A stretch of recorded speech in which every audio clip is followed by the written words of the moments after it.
Coucou, j'espère que vous allez bien. Alors, c'est Karen du montage.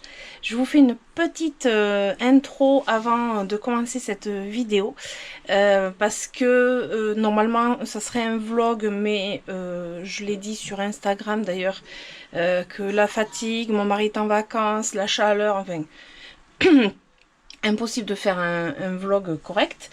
Et du coup vous allez avoir une vidéo que j'avais réussi à tourner avant. Heureusement que voilà, un jour que ça pouvait qu'on pouvait respirer en fait. Et par contre je voulais aussi vous proposer de me poser des questions en commentaire pour faire une vidéo FAQ, une foire aux questions.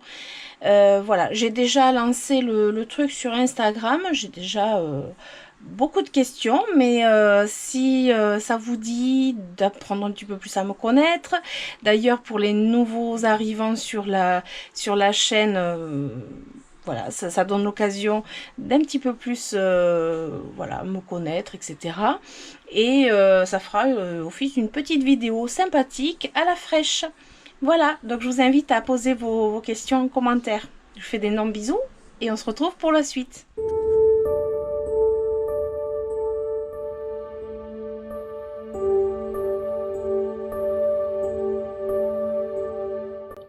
Coucou et bienvenue sur cette nouvelle vidéo. Aujourd'hui, nous allons parler succulentes et leur entretien. Puisque, comme je vous avais dit dans deux vidéos, puisque j'en ai parlé dans un vlog, et dans le dernier vlog, je vous ai dit que j'allais faire ouais, de l'entretien sur mes succulentes, notamment à cause des cochenilles surtout. Voilà, j'en ai déduit que j'allais faire une vidéo spéciale entretien succulente et faire un petit peu le point comment elles vont. Et du coup, je vais vous montrer un petit peu ce que j'ai déjà fait. Puisque j'ai pas filmé depuis le début, j'avoue que j'ai pas pensé à filmer voilà, dès le début que je m'en occupe. Là il commence à faire un peu chaud, donc je vais me mettre à l'ombre pour continuer l'entretien. Mais jusqu'à maintenant j'étais ici à voilà, nettoyer mes plantounettes mais là ouais, je vais aller à l'ombre. Je vais vous montrer quand même ce que j'ai pu faire en attendant, et puis après bon, on va aller s'installer tranquillement et puis voilà. Alors sur cette étagère, comme je vous avais dit, j'avais eu des fourmis, je sais pas si vous vous rappelez, j'avais des fourmis, d'ailleurs j'en ai encore une qui passe, bon après c'est plus la même quantité de fourmis, donc j'avais mis des pièges à fourmis qui sont très efficaces. Voilà, ça c'est quelque chose, c'est un piège que je mets à la fois en intérieur et en extérieur, à l'abri de la pluie. Et j'ai aussi cette forme de piège, mais j'en ai mis plusieurs. Et écoutez, j'ai plus de fourmis, donc ça c'est bien. Sauf que les fourmis, en attendant, elles ont fait leur bêtise, hein, parce que quand vous voyez des fourmis, méfiez-vous. Hein, elles transportent la plupart du temps des pucerons ou des cochenilles. Alors là, ça sera plutôt des cochenilles qu'elles vont installer, on va dire, dans les plantes. Et en fait, c'est leur garde-manger, donc elles vont laisser les cochenilles proliférer et après pouvoir les déguster comme un beefsteak. Voilà, et c'est ce qui s'est passé. Et là on peut voir, c'était dans le pot qui était posé ici. Le pot était posé ici, il y avait une fourmilière carrément dedans. C'est comme ça qu'on le voit, hein. Vous voyez, là elles m'ont viré pas mal de terre pour s'installer dedans, ce qui fait que j'ai pu agir assez rapidement. Et en dessous, pour l'instant, j'ai très peu vu de cochenilles, et là il n'y avait pas de fourmis ni en dessous ni au-dessus. Voilà, c'était vraiment cette étagère qui a été le plus touchée. D'ailleurs là je vois une fourmi encore.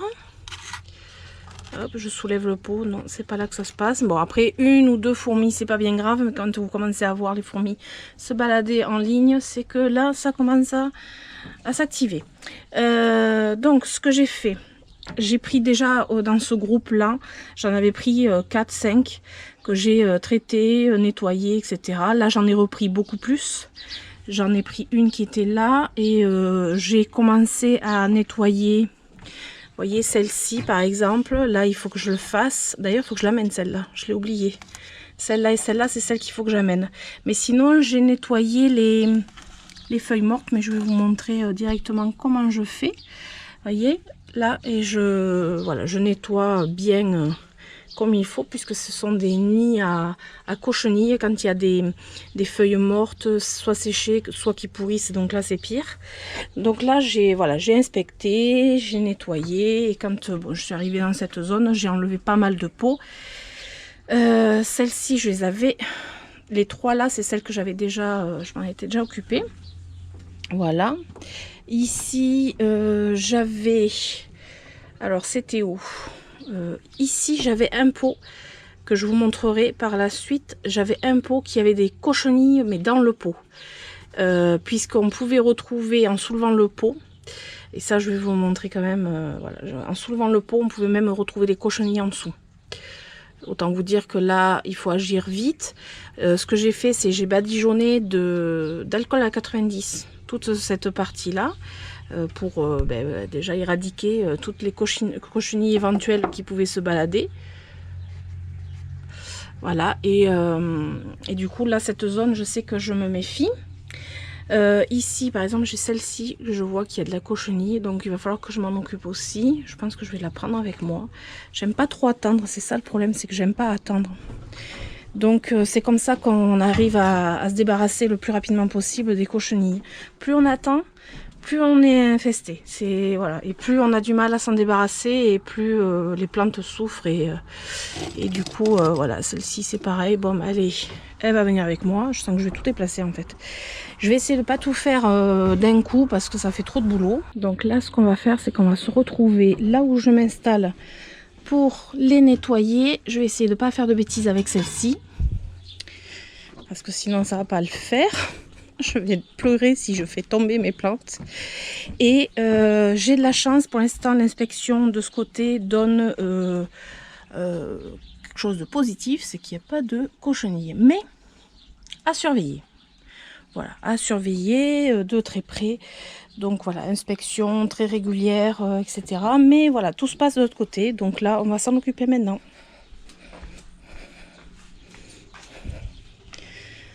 Alors voilà où j'installe mes succulentes. C'est ma cuisine en extérieur. Voilà, j'ai ma cuisine en extérieur à côté du barbecue et du four à pain. Et de la plancha. Enfin, c'est une cuisine vraiment voilà, pour l'extérieur, mais l'avantage c'est que je peux installer mes plantes sans avoir le risque de communiquer avec d'autres plantes. C'est pour ça que je m'installe là, et en plus j'ai tout à portée de main. J'ai le robinet, etc. J'ai mes produits que je me suis installé ici. Je sais pas si on aura une bonne luminosité, sinon à la limite je vais m'installer, je vais les prendre et me mettre là-bas, sachant que je vais enlever tout ce qui est sur la table parce que forcément il y en a sur la table. Et celles-ci, ce sont celles qui n'ont pas de cochenille, mais que je voudrais nettoyer et vous montrer un petit peu comment ça se passe. Et j'ai ces deux là que je voudrais bouturer. Donc celle-ci c'est encore autre chose. Et puis là, bon, mais là je vais déblayer, m'installer. Mon philodendron qui s'éclate, je vais le sortir. Hop, comme ça, il va profiter de plus de lumière. Lui, je lui ai mis de l'engrais 20-20-20. Bah écoutez, ça lui va bien. Hein. Donc, voilà. Alors en premier lieu, déjà j'attache mes cheveux, ça sera plus pratique. Et en premier lieu, je voulais quand même vous montrer ce que les cochenilles farineuses peuvent faire comme dégâts. Et notamment quand elles commencent à aller dans le pot des succulentes. Parce que c'est là où en fait le problème devient ingérable, on va dire. C'est que quand les cochenilles s'attaquent aux racines, et là par contre, on va dire qu'il n'y a quasiment plus rien à faire. Dépoter, nettoyer les racines, etc. Mais bon, il y a beaucoup de chances que ça revienne, c'est ça le problème. Et là, j'ai ce cas. Alors désolé, j'ai un avion qui passe au-dessus. Alors j'ai le cas de celle-ci qui est complètement morte. Celle-ci, je l'avais même pas vue. Elle était derrière d'autres. C'est Instapelia. Alors la famille des Apocinacées, des attrape-cochenilles sans souci. Là, si je tire, que j'ai pas trop envie de faire, mais il y a probablement des cochenilles dans... Oh non, pas ça quoi. Il y a probablement des cochenilles, voilà, qui ont attaqué les racines. C'est exactement ça. Je sais même pas si je vais pouvoir vous les montrer. Mais ça, voilà, je vais m'en débarrasser rapidement. Je crois que je vais aller chercher un seau pour mettre dedans. et m'en débarrasser. Voilà, je me suis pris un petit seau et comme ça je vais pouvoir m'en débarrasser rapidement parce que ça c'est, voilà, celle-ci elle est morte, c'est une chose. Celle-ci, donc ça c'est un Sedum Spiral Staircase qui malheureusement est attaqué par les cochenilles.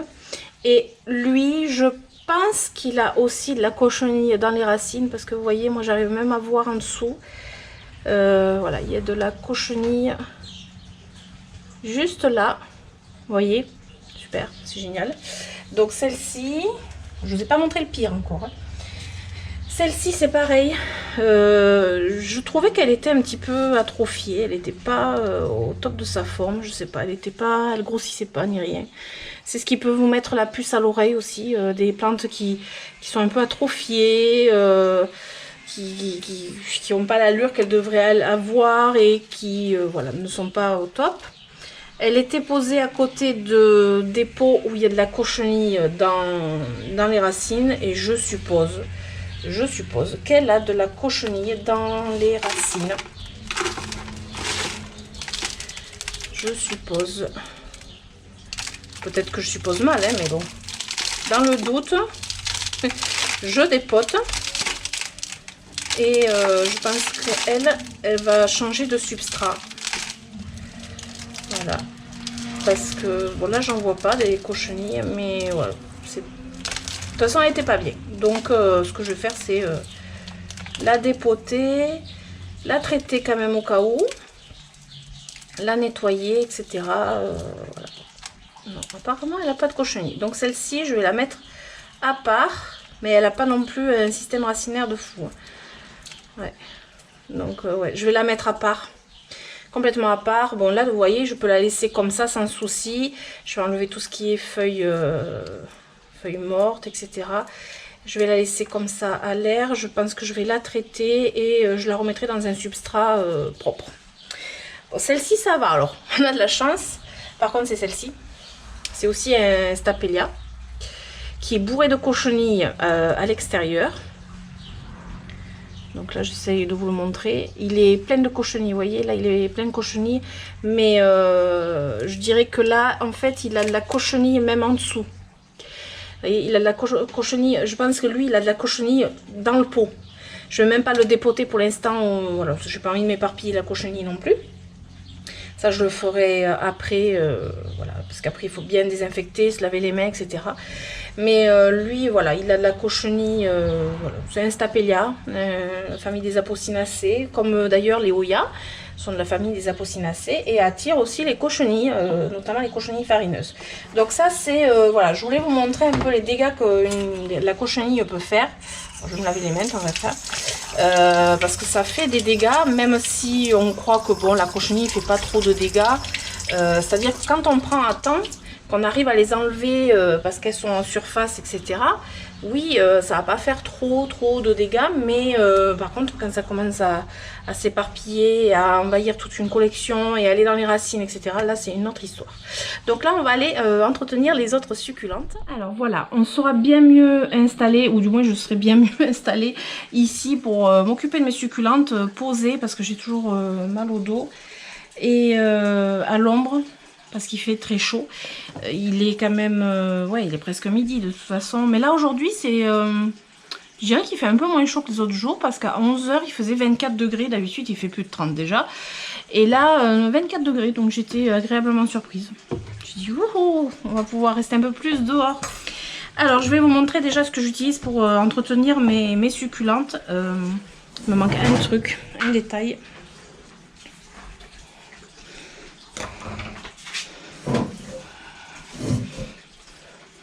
Alors, ce que j'utilise pour entretenir mes succulentes, c'est une petite pince pour nettoyer les feuilles mortes, pour attraper en dessous. Voilà, une petite pince. Alors, ça peut être une pince à épiler. Là, c'est une pince un peu différente, mais voilà, très pratique. Il faut nettoyer entre deux plantes, c'est mieux.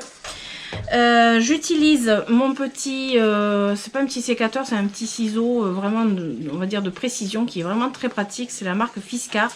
Si j'y pense, je vous mettrai d'ailleurs en barre de descriptif le lien, parce que ça, pour toutes les plantes. Mais alors les succulentes, c'est vraiment le top du top. C'est vraiment le ciseau par excellence pour les succulentes. Après, quand on a des problèmes de cochenille, parce que ça c'est juste l'entretien et nettoyer. Là, quand on a des problèmes de cochenille, moi j'utilise tout simplement de l'alcool. Alors là c'est l'alcool à 70, non à 90, l'alcool modifié à 90. Des petits cotons-tiges ou des petites cotonnettes, voilà, comme vous voulez. Et pour finir, le traitement anti-cochenille, ça c'est voilà, c'est à la fin. C'est le traitement d'ailleurs anti-cochenille. Ça, faut que je vous le dise parce que je risque d'oublier dans la vidéo. Le traitement et tous les traitements d'ailleurs, quand on veut traiter une succulente, c'est le soir. Parce que les succulentes fonctionnent différemment des plantes vertes. Elles ouvrent leurs stomates le soir. En fait, on va dire elles ont un cycle un peu inversé. Et du coup, les traitements sont efficaces la nuit. Surtout tout ce qui est traitement... comment on appelle ça? Qui rentre dans la plante. C'est du traitement... ça me reviendra le nom. Hein. Traitement... Bon, c'est pas grave, ça me reviendra. Un produit systémique. Voilà, le produit systémique, c'est celui qui rentre dans la plante directement par le feuillage et qui va agir sur toute la plante à partir du moment où l'insecte va commencer à piquer ou à sucer la plante. Ça va voilà, agir comme ça. C'est pour ça qu'il faut mettre ce produit plutôt le soir pour que ce soit efficace sur les succulentes. Ça me reviendra. Mais tout ce qui est traitement, moi je le fais le soir pour éviter et d'une d'avoir le soleil qui tape dessus et d'avoir des brûlures ou carrément de tuer la plante. Et en plus c'est le meilleur moment où agissent les produits sur les succulentes. Donc ça sera ce soir que je ferai. Mais en attendant, je vais commencer par l'entretien normal, celles qui n'ont pas de cochenille. Là ça va être des Echeveria principalement. Voilà, donc j'en ai fait déjà pas mal. Là elles sont pas trop... Sur quoi ah oui, j'ai posé sur ma pince. Là, elles sont pas trop, on va dire pas trop sales. Je vais vous les montrer. Je vais baisser hop, la caméra. Ça sera plus simple. Voilà. Donc là, on a différentes Echeveria. Voilà. Et celle-ci, c'est un Crassula cultrata. Voilà. C'est vraiment un entretien un peu régulier justement pour éviter que les parasites ne s'installent et en même temps pour vérifier si les parasites sont installés parce que ça aussi c'est la possibilité. Alors là je vois une fourmi qui se balade sur cette plante, donc il faut que je me méfie et je regarde toujours sous les pots qu'il n'y ait pas justement des bestioles qui pourraient attirer les fourmis, les cochenilles, etc. Donc, on va essayer de faire dans un certain ordre. Par exemple, alors celle-ci, c'est un exemple d'entretien assez simple. J'ai enlevé les feuilles mortes qui étaient toutes en dessous de la plante. Vous voyez, donc là j'en ai enlevé quand même pas mal puisqu'elle a cette apparence maintenant comme ça, ce qui n'est pas très esthétique, mais bon c'est pas grave. Là elle me fait elle me sort une tige, donc c'est assez joli. Je pense que je pourrais la... Donc j'enlève celle-là aussi parce qu'elle est pas belle. Hop, voilà, j'enlève. Ça me permet de vérifier qu'il n'y ait pas de cochenille. Et ce que je vais faire pour celle-ci, vous voyez, elle n'a pas de gravillon. Et en fait, j'ai remarqué que quand elles n'ont pas de gravillon, qui permet en fait d'éviter que les feuilles soient en contact direct avec le terreau, ben, elles pourrissent plus facilement. Donc ce que je vais faire là, c'est mettre tout simplement du gravillon. C'est ce que je vous avais déjà montré, hein, c'est en fait c'est du sable de rivière, voilà, que je viens tapisser la partie en dessous des feuilles pour éviter justement qu'elles soient en contact direct avec le substrat. Et je sais que là en fait elle aura moins tendance à avoir les feuilles qui pourrissent puisqu'elle touchera plus le substrat quand il est humide. Et c'est vrai que c'est assez efficace. J'avoue que j'étais pas trop... au début, je faisais pas trop, voilà. Mais c'est là que je m'aperçois, quand on arrose bien, que bon, ça peut engendrer des feuilles qui pourrissent. Donc pour celle-ci, c'est bon, c'est fait. Voilà, tranquille.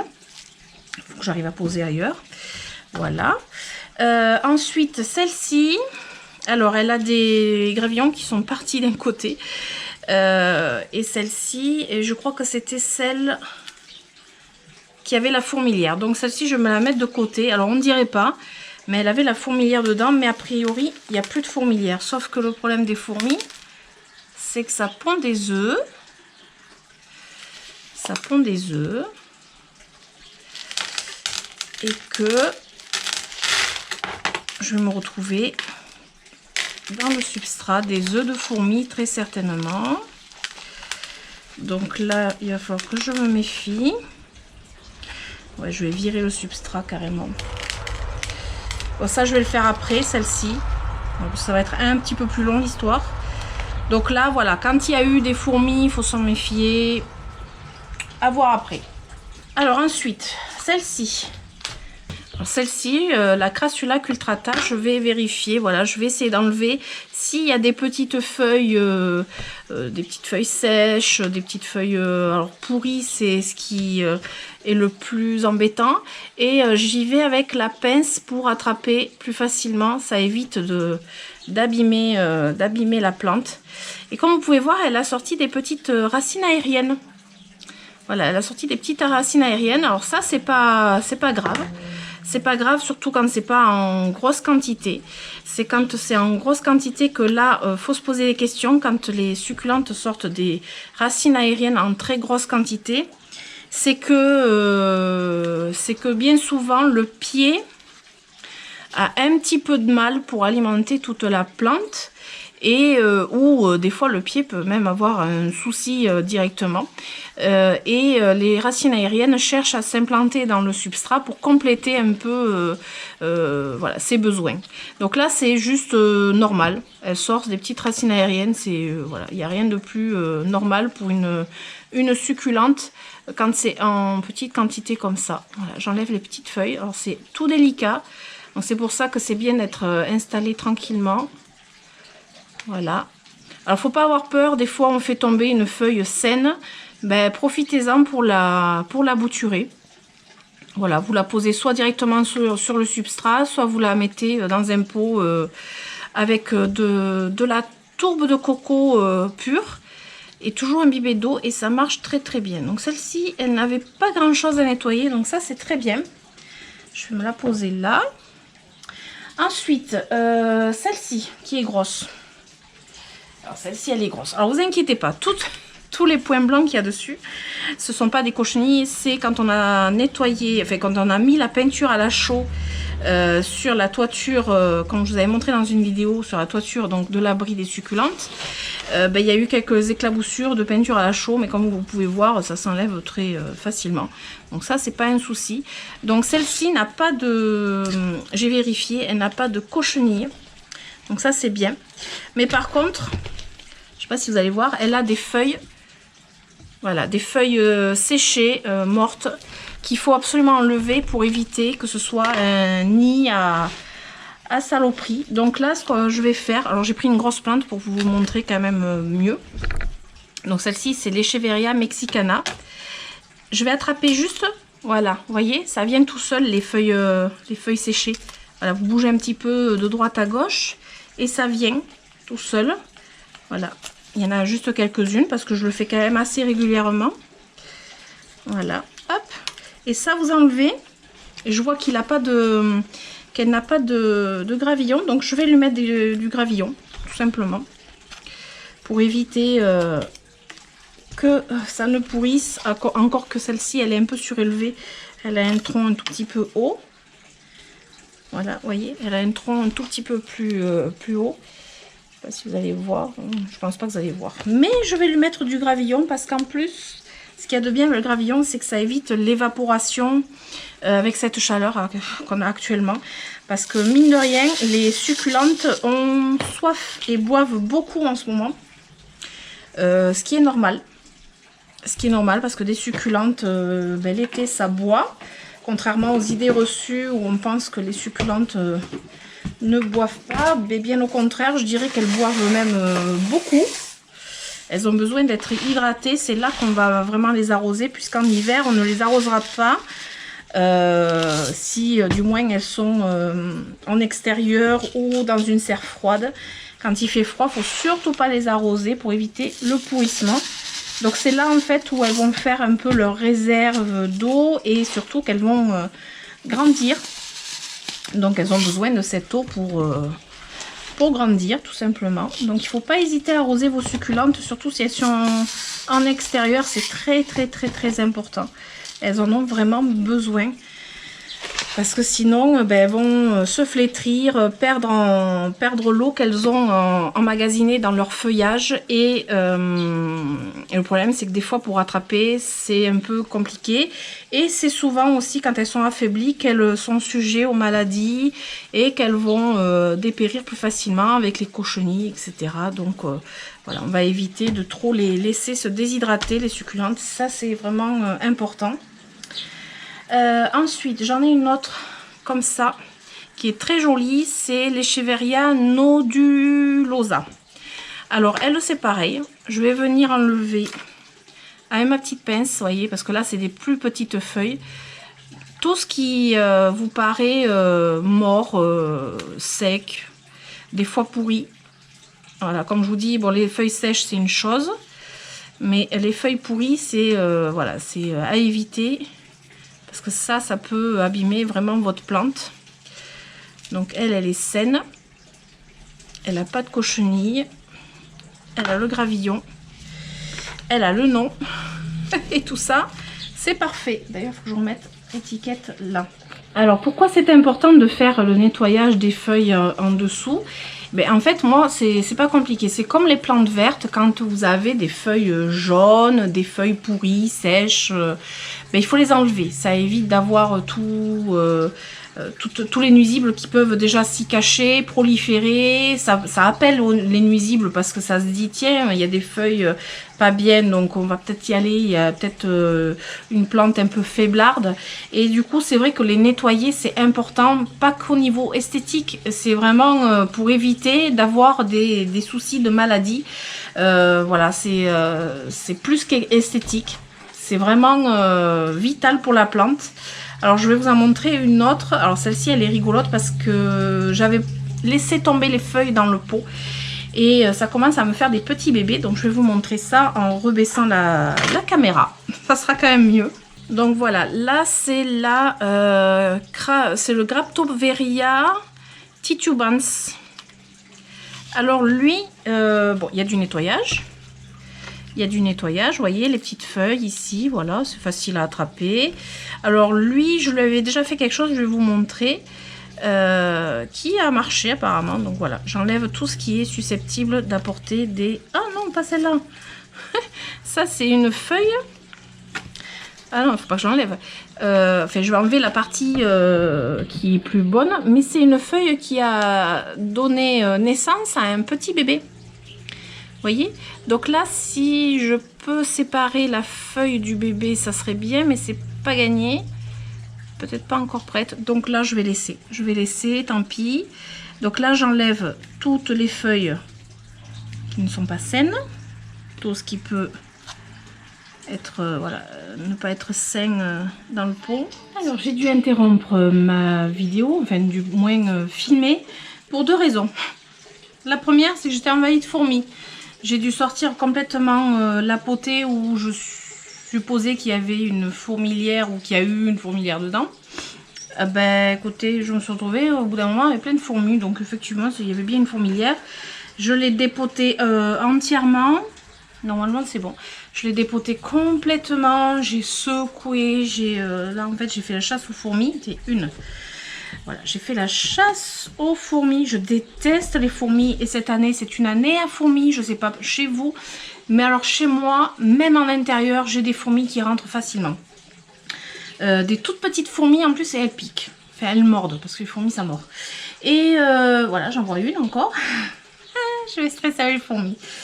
Et du coup j'ai ce petit bébé qui s'est défait donc de la maman. Alors en soi elle va bien, j'ai même pas l'impression qu'elle est la cochenille, mais par cas, ouais, j'ai un doute quand même, au cas où je vais quand même la traiter, donc je vais me la poser là, mais je l'ai entièrement dépotée, ça devenait catastrophique, et la source de tout ça c'était cette potée là quand même. Donc là je vérifie, je vois encore une ou deux fourmis, bon, voilà. Et j'en étais à celle-ci, au Graptoveria. J'étais en train de nettoyer le Graptoveria.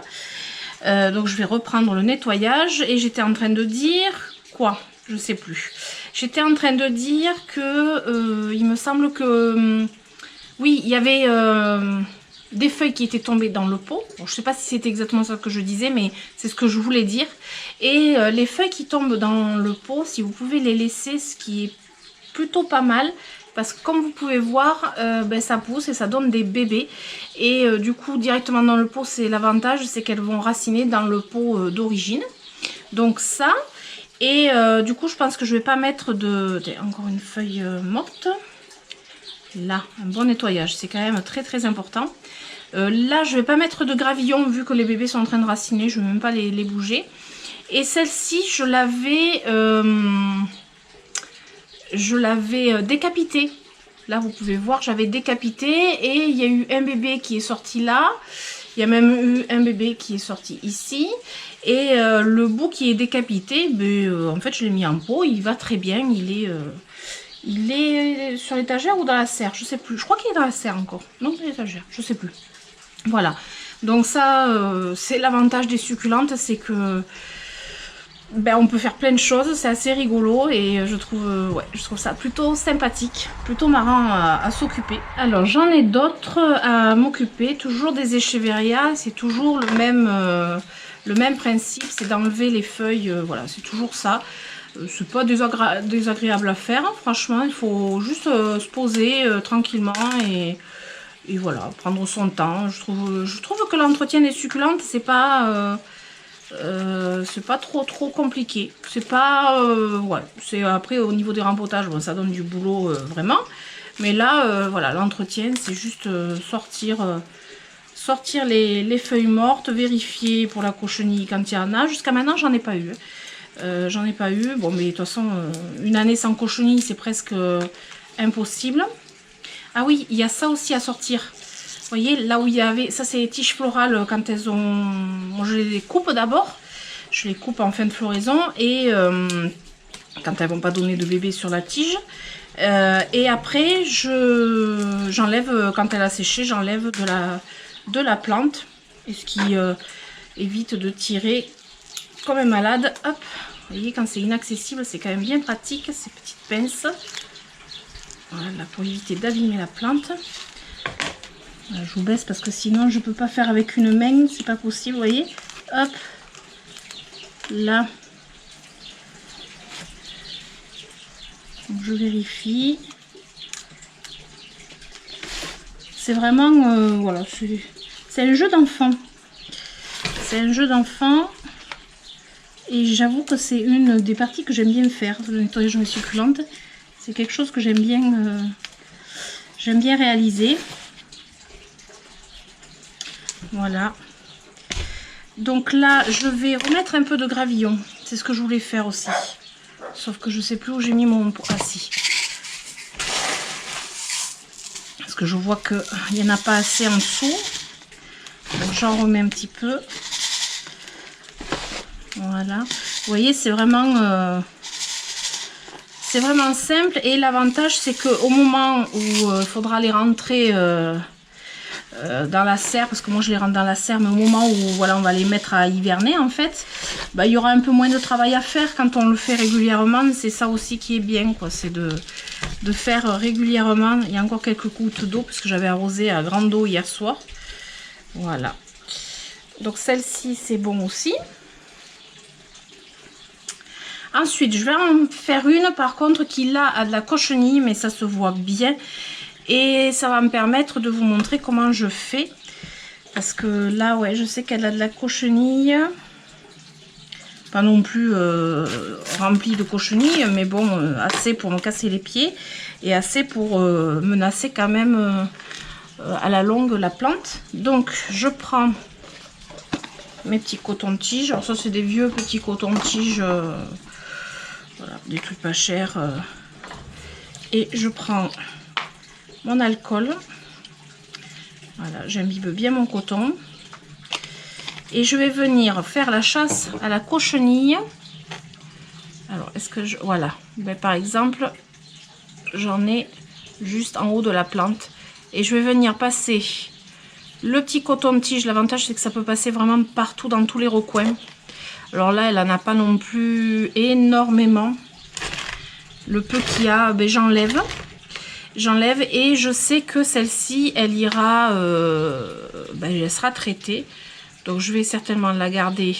Souvent c'est dans les petits, dans les pousses toutes fraîches ou dans les petits recoins. Donc là c'est pas là où il y en a le plus. Ouais, je pensais qu'elle en avait plus que ça en fait. Elle en a pas non plus. Ouais, elle n'en est pas couverte du tout. Hein. C'est vraiment ouais, une par-ci par-là. Oui, bon, c'est pas catastrophique hein, en fait. Ça va pas être sur celle-là que je vais vous montrer vraiment. Ouais, on a dans les petits coins. Alors là c'est pareil, j'ai une feuille hop à sortir. Voilà, ne pas la laisser. Une autre. Voilà, ça évite vraiment des petits désagréments. Voilà. Bah écoutez, j'ai cru qu'elle avait plus que ça, mais non, elle avait surtout en haut. Voilà. Voilà, donc celle-ci, bah écoutez, il n'y a finalement pas grand chose à faire. Ah si, j'en vois une là quand même. Vous voyez, il faut quand même chercher. Elle se cache. Je vais vous montrer. Elle se cache souvent dans les petits recoins comme ça, là. Je ne sais pas si je vais arriver à vous le montrer. Voilà, là, c'est typiquement les planques des cochenilles. C'est pour ça qu'en fait, le coton-tige est quand même assez pratique dans ces cas-là, parce qu'on ne peut pas atteindre autrement. Voilà, j'ai une fourmi sur la main, super.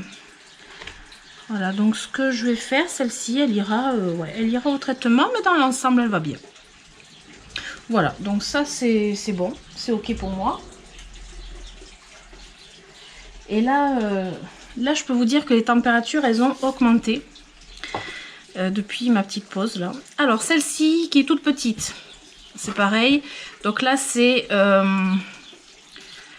Oscularia deltoïde.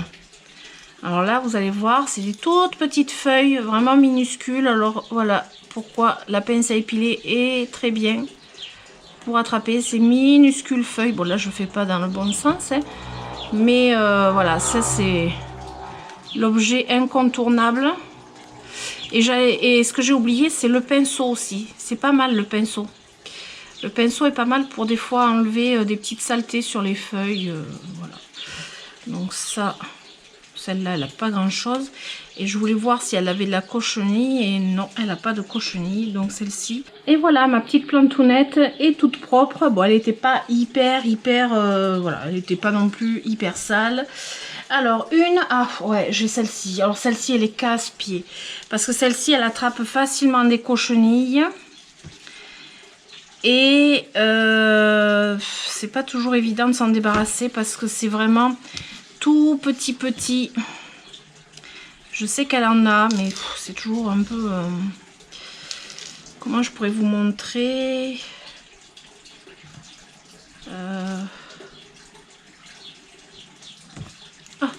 je vais pas arriver à vous montrer. Je sais qu'elle en a. Je sais qu'elle a des toutes petites cochenilles. Voilà, là, ici. Je sais pas si vous allez arriver à voir. Et c'est ça le problème avec les toutes petites succulentes de ce type là, c'est qu'elles attrapent facilement des cochenilles. Alors celle-ci c'est la Crassula lycopodioides. Et celle-ci je sais qu'elle est sujet facilement à la cochenille. Et je sais que celle-ci, ben, je vais y aller au coton-tige, mais je vais surtout y aller au traitement. Voilà, donc celle-ci je vais la faire après. C'est un petit peu long. Une que j'avais traitée et que j'ai bien fait de re-regarder, je lui avais laissé sa ample florale Et voilà, je vois qu'il y a une petite cochenille sur la hampe florale. Je voudrais essayer de garder la hampe florale jusqu'à que ça fleurisse. Je sens que je vais avoir un peu de mal. J'en ai une là que je vais être obligée d'enlever. Voilà. Et ouais, j'ai une cochenille sur la hampe florale. Elle en a même pas ailleurs. Donc, je prends un autre coton-tige. Et celle-ci, je voudrais la préserver pour les fleurs. Je voudrais avoir le plaisir d'avoir les fleurs. Sauf que j'ai intérêt vraiment à la surveiller au taquet. Parce que sinon, les fleurs, je ne verrai pas. Et en plus, bon, ben, elle risque de se faire envahir rapidement, quoi. J'avais quand même réussi à la traiter. Oh, ça va, hein, le reste, il n'y a pas. Hein. Il n'y a pas. Non, non, c'était juste sur la hampe florale que c'était revenu. Voilà, je vais bien passer le coton-tige partout pour être sûr. Voilà, parce que vous voyez, les petites fleurs qui vont arriver, elles sont roses. Je ne sais pas si je peux vous les montrer là. Tiens, j'en ai une cochenille là. Ah, c'est sinueux ça. Hein. Puis on croit que ça bouge pas, mais ça bouge. Hein. Et là, je vais carrément la couper celle-là. Voilà, des fois, bon, tant pis, je coupe. Voilà, comme ça, je vais essayer d'en garder une. Parce que c'est les petites fleurs roses, alors je voudrais quand même réussir à garder pour voir un petit peu la fleur, quoi. C'est ça, c'est de la surveillance. Voilà, celle-ci, c'est bon. Ensuite, une sur lesquelles j'avais vu, là. Alors, celle-ci, d'ailleurs, j'ai même pas le nom. Celle-ci, j'ai carrément un pied qui est mort. Alors, est-ce que c'est mort parce que ça a pourri? Je sais pas. Mais là, il y a du nettoyage à faire. Et oh, oula. Oh, ah ouais, oula. Ben voilà. Ça, c'est de la cochenille, regardez. Regardez, hop, je défais au fur et à mesure. Qu'est-ce que j'ai? Un tronc plein de cochenilles. Mais là, c'est le tronc qui est plein de cochenilles, regardez. Voyez là? Là, c'est le pied entier. Est-ce que les autres... Je pense que c'est qu'un seul pied. Alors, je vais déjà sortir ce pied. Hop, arracher tout le pied, voilà. Hop, on va enlever. Là, je vais les sortir complètement. Je vais les sortir complètement au cas où. Dans le doute, ben, il vaut mieux. Hein. Il y a de la cochenille. Je vais refaire un substrat et traiter. Hop, à mettre de côté. Alors, vous voyez celle-ci, je suis en train d'examiner pied par pied. C'est celle où il y avait 3 pieds ensemble. Comment vous dire? En fait, en décapitant, en enlevant feuille par feuille, je vois qu'en fait, la plante, elle est infestée. Mais vraiment infestée. Même les feuilles au bout d'un moment. Alors, on n'aurait pas dit depuis l'extérieur. Hein. Franchement, on n'aurait pas dit. Voilà, ça avait l'air d'aller. Là, j'ai intérêt à me désinfecter les mains après. Voilà. Hop, feuille par feuille. Tout est infesté de cochenilles. Donc, tout ça, évidemment, je vais m'en débarrasser loin. Je vais même pas bouturer les feuilles ou quoi que ce soit. Mais très honnêtement, je préfère sacrifier une plante, ou 2, ou même 3. Il faut dire ce qui est. Plutôt que de perdre toute ma collection à cause des succulentes.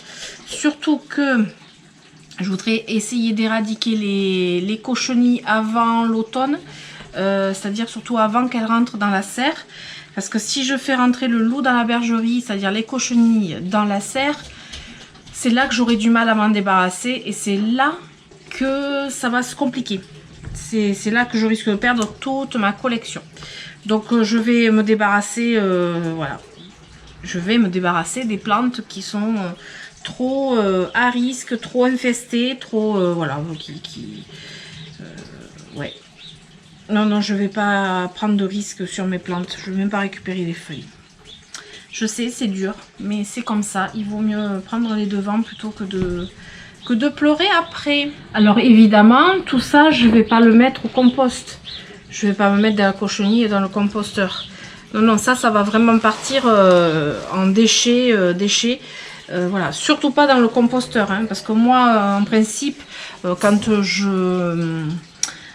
sors du substrat d'une plante pour le changer, s'il n'y a pas de nuisible ni rien, le substrat il passe au composteur ou de l'autre côté dans le terrain, et après ça se mélange à la terre et puis ça fait voilà, ça fait de la bonne terre. C'est pas gênant. Mais là, non, je vais pas garder ça. Je vais bien nettoyer, désinfecter tous mes ustensiles, me désinfecter les mains avant de retoucher mes plantes qui sont saines. Et voilà. Et il n'y a que comme ça qu'on peut y arriver, quoi. Voilà, voilà. Celles que j'ai nettoyées et qui n'ont rien de spécial vont revenir ce soir. Enfin, là, je vais les poser, mais à l'ombre, mais là-bas. Je remettrai en place ce soir parce que je leur mettrai quand même un petit coup d'anti-cochenille. Et il me reste donc celle-ci à bien nettoyer, vérifier, etc. Traiter. Je vais traiter avant même de rempoter. Donc j'ai celle-ci aussi. J'espère que j'ai le nom. Ah oui, c'est Echeveria Lola. Et celle-ci, c'est une Echeveria hybride, je crois. Je sais plus. Voilà. J'ai commencé à enlever les étiquettes. Résultat, je sais plus. Ou c'est celle-ci, l'hybride. Bon. Bref, voilà. Comme d'habitude, ça change pas. Donc, celles qui sont saines, je vais les remettre ce soir là-bas. Et elles auront quand même leur petite dose. Et voilà. Donc, j'espère que cette vidéo vous aura plu. Que ça aura pu peut-être vous aider à savoir comment un petit peu identifier et nettoyer vos succulentes. Voilà, moi je dirais que surveillance accrue quand en plus on voit des fourmis passer. Alors là, les fourmis, c'est vraiment un signe annonciateur de cochenille ou de puceron. Et voilà, de la surveillance régulière, tout comme sur les Hoya, c'est pareil, c'est de la surveillance régulière. Dessus, dessous, dans les petits recoins, les cochenilles, elles aiment vraiment se mettre dans des endroits, voilà. Et bien souvent, quand on commence à les voir, c'est qu'elles sont un peu plus grosses. Je dirais que l'avantage de ces nuisibles, c'est qu'ils sont lents. Donc une cochenille ne se déplace pas hyper rapidement comme un trips ou comme un puceron, mais peut faire d'énormes dégâts sur vos plantes, surtout quand ça se met dans les racines. Voilà, ça sera la conclusion de cette vidéo. Donc, je vous invite à surveiller vos plantounettes, surtout la chaleur, humidité quand on arrose, ce qui est mon cas. Quand il fait sec, bon, on a moins de chances d'avoir la cochenille. La cochenille vient aussi avec l'humidité. Moi, je les arrose régulièrement en ce moment. C'est pour ça que ça m'étonne moyennement. Et voilà, j'espère que cette vidéo vous aura plu. Et puis évidemment, si c'est le cas, je vous invite à mettre des pouces, à vous abonner, à activer la petite cloche pour les notifications de mes prochaines aventures. Et comme d'habitude, je vous donne rendez-vous tous les mercredis et les samedis à 18 h. Je pense pouvoir continuer à la rentrée parce qu'il y a quand même quelques jours de rentrée qui sont un petit peu, toujours un peu compliqués. Mais je pense arriver à tenir mon rythme. Et je vous dis à très bientôt et je vous fais d'énormes bisous. Ciao, ciao!